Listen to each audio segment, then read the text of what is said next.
Assalamualaikum warahmatullahi wabarakatuh. Waalaikumsalam Bismillahirrahmanirrahim. warahmatullahi wabarakatuh. Alhamdulillahirabbil alamin wa bihi nasta'in wa ali umuri dunya wadin. Wassalatu wassalamu ala asrafil anbiya'i wal mursalin sayyidina Muhammadin sallallahu alaihi wasallam wa ala alihi wa sahbihi ajmain, amma ba'du. Pertama-tama marilah kita panjatkan puji syukur kehadirat Allah Subhanahu wa taala, yang mana Allah Subhanahu wa taala telah memberikan beribu-ribu kenikmatan kepada kita semua, yang terutama nikmat iman, Islam, sehat walafiat, sehingga kita dapat berkumpul di tempat yang mulia ini.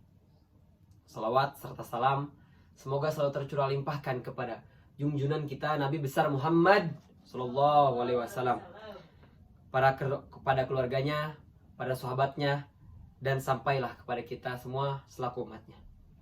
Hadirin kaum muslimin rahimakumullah. Tahukah Anda konflik Palestina dan Israel kembali memanas beberapa waktu lalu, dan hingga kini perseteruan masih saja terjadi. Namun selama ini tidak membahas konflik tersebut lebih lanjut, melainkan keistimewaan Palestina. Palestina adalah salah satu kota atau salah satu tempat yang disebut-sebut dalam Al-Quran. Salah satunya melalui surah Al-Maidah ayat 21. Ya qaumi idkhulul ardal muqaddasata allati kataballahu lakum wa la tartaddu ala abdarikum fataqalibu khasirin. Artinya, wahai kaumku, masuklah ke tanah suci Baitul Maqdis yang telah Allah tentukan bagimu, dan janganlah berbalik ke belakang karena takut kepada musuh. Nanti kamu menjadi orang-orang yang rugi. Quran Surat Al-Maidah ayat 21. Sejumlah ahli arkeologi berpendapat bahwa awal sejarah menunjukkan bahwa kabilah-kabilah Arabiyah atau bangsa Kan'an, Amuriyah, Yabusiyah, dan Fikiniyah adalah bangsa yang pertama mendiami wilayah Palestina. Berdasarkan kesepakatan para ahli sejarah barat maupun timur, yaitu kira-kira pada tahun 2500 sampai 2500 sebelum Masehi. Mereka menetap di wilayah pantai dan gunung-gunung. Nama Palestina itu belum ada. Yang ada adalah tanah Kan'an atau Ardu Kan'an, karena yang mendiaminya adalah bangsa Kan'an. Hubungan Kan'an dengan Nabi Nuh memang tidak terdapat dalam Al-Quran, hanya penafsirannya saja. Dan Nabi Nuh mempunyai anak, keturunan Nabi Nuh hingga mempunyai anak, yaitu Nabi Ibrahim, sampailah kepada Nabi Ibrahim. Dari keturunan Syam dan bin Nuh melahirkan Nabi Ibrahim alaihissalam. Garis keturunannya adalah Ibrahim bin Ajar bin Tahur bin Sarus bin Rauf bin Falis bin Tabir bin Saleh bin Arfaksat bin Syam bin Nuh. Nama Ardu Kan'an adalah nama-nama tertua untuk daerah yang kemudian dikenal dengan nama Palestina. Orang-orang Kan'an mendirikan sebagian besar kota-kota di wilayah tersebut. Tidak kurang dari 200 kota kuno yang didirikan. Penduduk setempat menamakan daerah ini dalam prasasti kuno dengan dalam bahasa Arab Ba, La, Sa, Ta. Wilayahnya meliputi 5 kerajaan kota-kota kuno seperti Gaza, Asdod, God, Ekron, dan Askelon. Nama tersebut kemudian diinggriskan menjadi Palestina atau Palestina dalam bahasa Indonesia. Diberikan kepada wilayah yang penyebarannya di pantai Mediterania Timur, ke lembah Yordan, ke daerah meliputi Galilea, di utara dan selatan Gunung Negev. Wilayah Palestina berada di bawah kekuasaan Turki.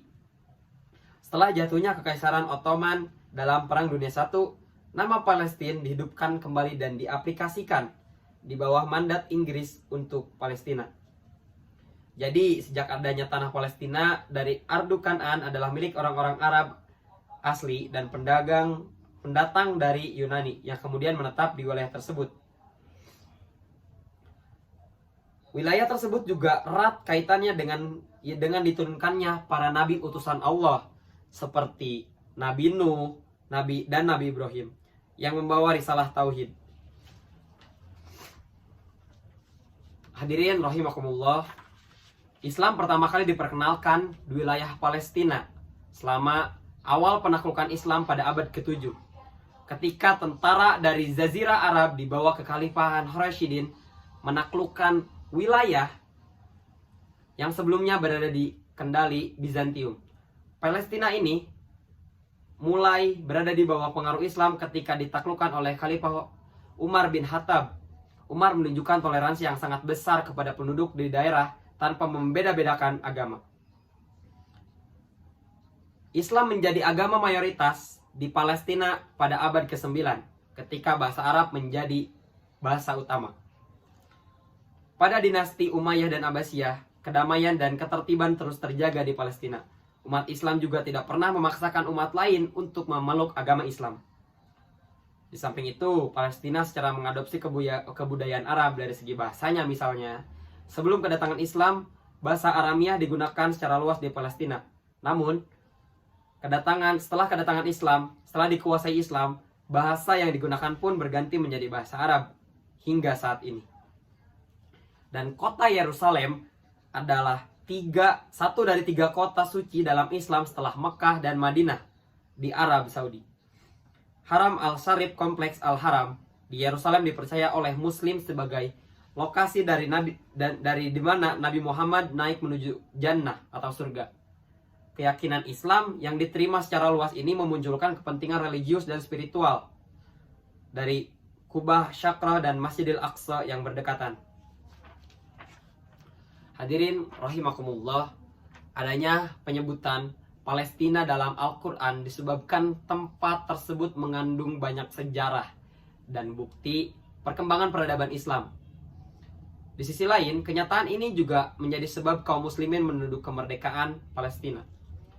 Pertama, Palestina adalah tempat terdapatnya Masjidil Aqsa, masjid tertua kedua di dunia yang dibangun oleh Nabi Adam alaihissalam.